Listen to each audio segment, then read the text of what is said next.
The Kremlin is confirming this morning Russian forces have now fully retreated from Kherson, as one of several fast-moving developments this morning involving that strategic city in the south of Ukraine. This is new video into us from the outskirts, with Ukrainians tearing down a Russian banner.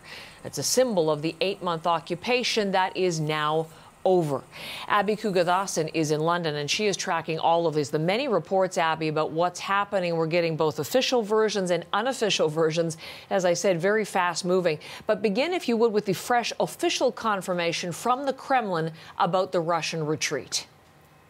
Heather, this retreat was publicly announced on Wednesday by Russia's top military brass, and it's over already, according to the Russian Defense Ministry. The Kremlin says all its troops and equipment have been moved from west of the Dnipro River to the other side. Ukraine had estimated that about 40,000 Russian soldiers were in the region, and they expected this retreat to take at least a week, but this now appearing exceptionally chaotic. A Ukrainian MP, Alexei Goncharenko, tweeting that some Russian soldiers are trapped on the east side of the river. Another Ukrainian official claiming troops have drowned as they tried to flee. And what we're seeing now are soldiers moving east along a footbridge overnight amid heavy shelling by the Ukrainian military. The main bridge near it, the Antonovsky Bridge, links Kherson city to the region east of the Dnipro River, and it's collapsed. It's not clear what's happened, but analysts have pointed out that the Kremlin could damage or destroy infrastructure as it retreats to prevent a quick Ukrainian advance. The Kremlin wanted to show the Russian people it had a solid military plan in place to protect its men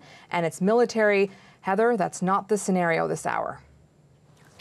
As far as the significance of what is happening in Kherson, what are we hearing from the Ukrainian people on the Russian retreat, Abby?